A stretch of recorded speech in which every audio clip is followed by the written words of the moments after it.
Good morning friends. विषय हिंदी में आपका स्वागत है।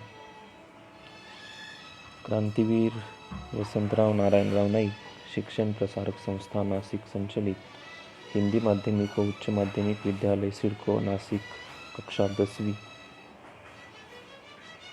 हम हिंदी विषय में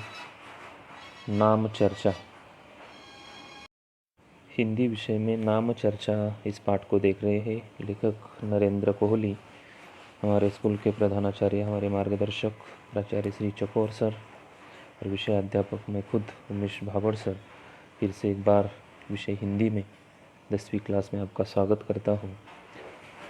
हम आज जो अगले वाला परिच्छेद पढ़ाई के लिए ले रहे हैं वो परिच्छेद पन्ना नंबर अपने पाठ्यपुस्तक का पृष्ठ क्रमांक 13 और 14 पे है। वहाँ जो अभी पिछले दिनों ही क्षेत्रीयता यहाँ से वाले वे अकेले नहीं थे, यहाँ तक का जो परिच्छेद है, परिच्छेद फिर से एक बार देखें। अभी पिछले दिनों ही क्षेत्रीयता यहाँ से लेकर वाले वे अकेले नहीं थे, यहाँ तक का परिच्छेद आपको दिया है। और उसमें जो कठिन शब्द आपको कठिन लगेंगे तो उसमें से कुछ शब्द मैंने आपके सामने रखे हैं। उपयुक्त का अर्थ यहाँ योग्य लिया है, हट का अर्थ जिद लिया है, रहस्य का अर्थ भेद और कोलाहल का अर्थ यहाँ शोर है। ज़्यादातर हमें ये सभी कठिन शब्द हमारे जो सवाल पूछे जाएंगे उसके लिए उपयुक्त रहते हैं। इसके लिए हमें उस पर ध्यान देना, कंठस्थ करके रखना महत्वपूर्ण है। चलो इस पर जो सवाल हमें यहाँ देखने हैं उसमें से जो पहले संजाल का सवाल यहाँ मैंने तैयार किया है उसकी ओर चलते हैं। देखते हैं पहला जो सवाल यहाँ है कि लेखक ने उसके मकान से चौथे मकान में रहने वाले पड़ोसी को ये नाम सुझाए।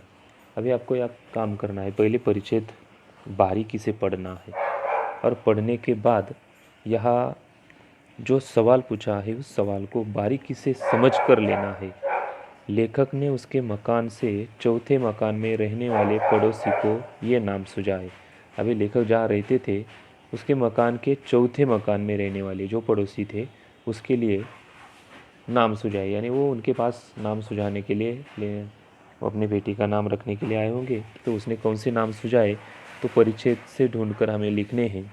वैसे परिच्छेद में जो नाम दिए हैं दो, तो उसमें से दो नाम हमें यहाँ देखने को मिलते हैं। दोनों का अर्थ एक ही निकलता है, लेकिन उसे कोलाहल और शोर मचावन ऐसे दो नाम लेखक ने यहाँ सुझाए थे।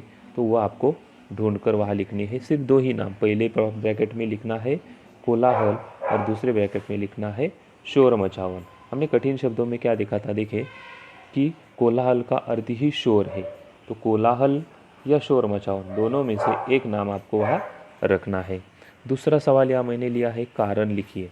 हमें ये भी सवाल पूछा जाता है तो उसको भी देखना हमें ज़रूरी है। लेखक के मकान से चौथे मकान में रहने वाला पड़ोसी अपने पुत्र के लिए नाम नहीं ढूंढ पाया, तो उसका कारण वहाँ से ढूंढ कर लिखना बहुत आसान है, वो आप लिख सकते हैं। क्या करना है, जैसे पहले वाला सवाल है उसी पर आधारित है कि लेखक के मकान से चौथे मकान में रहने वाला पड़ोसी अपने पुत्र के लिए नाम नहीं ढूंढ पाया। तो वो नाम नहीं ढूंढ पाया तो किसके पास गया, वो लेखक के पास गया। तो वो सभी जानकारी परिच्छेद में दी है, वो तो ढूंढकर आपको लिखनी है।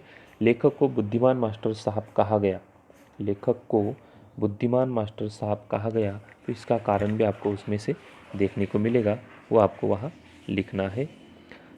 दूसरा सवाल यहाँ हमें देखना है लेखक के चौथे पड़ोसी, वही पड़ोसी के आधार पर, क्योंकि परिच्छेद में चौथे पड़ोसी पर ही ज़्यादातर गौर किया है, तो उसे जो जानकारी है उसी पर आधारित ये सवाल यह दिया है। लेखक के चौथे पड़ोसी की चिंता गहराने के ये कारण है। अभी उसके कौन से कारण, उसके पुत्र को नाम नहीं मिल रहा था, तो उसी पर आधारित जो दो ही कारण है, लेकिन तीसरा कारण उसी पर आधारित यहाँ तैयार करके उदाहरण के तौर पर आपको ये जवाब में दिया है। बाकी दो लिखने हैं, 1 अंकों के लिए आपको पूछा जाएगा। तो पहला जो कारण यहाँ बताया है कि पुत्र के नामकरण के लिए नाम नहीं ढूंढ पा रहे थे, तो यही हमने पर कारण लिखी, इसमें भी देखा था। तो उसी पर आधारित ये सवालों पे सवाल, ऐसा कौन सा भी सवाल आपको वहाँ पूछा जाए तो एक ही सवाल का जवाब मिले तो सभी सवालों के जवाब भी हमें मिल सकते हैं, इसलिए उसे ध्यान में लेना है। तो दूसरे जो महत्वपूर्ण कारण हमें यहाँ लिखने हैं, तो वो हमारे जो पहले वाला कारण यहाँ जवाब में दिया है उसी पर आधारित लिखना है। जैसे कि पुत्र के नामकरण के लिए नाम नहीं ढूंढ पा रहे, तो और भी दो कारण वहाँ हमें परिचय में देखने को मिलेंगे। जैसे कि पहले में हम देख सकते हैं कि उसे छोकरी नहीं मिली और दूसरा है नौकरी नहीं मिली। दोनों भी नौकरी और छोकरी, यहाँ छोकरी के बजाय आप कन्या शब्द भी लिख सकते हैं, वो दोनों भी नहीं ढूंढ पाए। और उत्तर लिखिए, ये भी एक सवाल यहाँ दिया है कि लेखक के चौथे पड़ोसी की पत्नी की नामकरण के बारे में इच्छा, तो उनकी जो इच्छा है वो इच्छा आपको यहाँ लिखनी है। देखो, आप परिच्छेद में उसका जवाब ढूंढोगे तो उसकी इच्छा, जो बच्चा ज़्यादा आवाज़ करता है, शोर मचाता है, तो शोर मचाने पर ही रखना चाहती थी। जैसे लेखक ने भी कोलाहल और शोर मचावन ऐसे दो नाम दिए थे, तो वही उत्तर में आपको लिखना है कि शोर मचावन या शोर मचाने पर ही वो नाम रखना चाहती थी उनकी पत्नी। तो उसी पर आधारित आप ये लिख सकते हैं।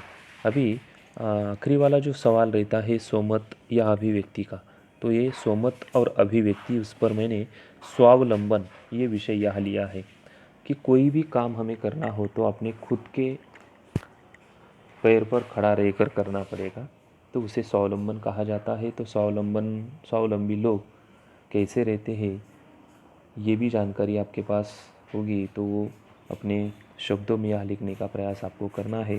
तो स्वावलंबी के एक दो उदाहरण मैं यहाँ दे देता हूँ, बाकी स्वावलंबी या स्वावलंबन इस पर अपनी अभिव्यक्ति या सोमत लिखना है।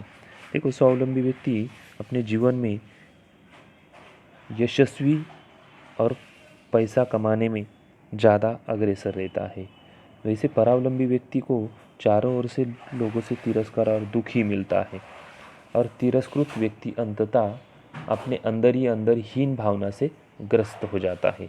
वैसे ही राष्ट्र के लोग स्वावलंबी तथा परिश्रमी है तो वह राष्ट्र निश्चित रूप से प्रगति पथ पर बढ़ता है। जैसे कि जिस राष्ट्र में रहने वाले लोग स्वावलंबी होते हैं तो उस राष्ट्र का विकास भी अच्छे तरीके से और जल्दी हो जाता है।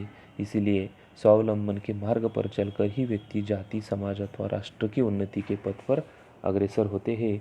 इसलिए स्वावलंबन पर आपको और भी जानकारी हो तो आप वह लिख सकते हैं। आज के लिए बस इतना ही। धन्यवाद।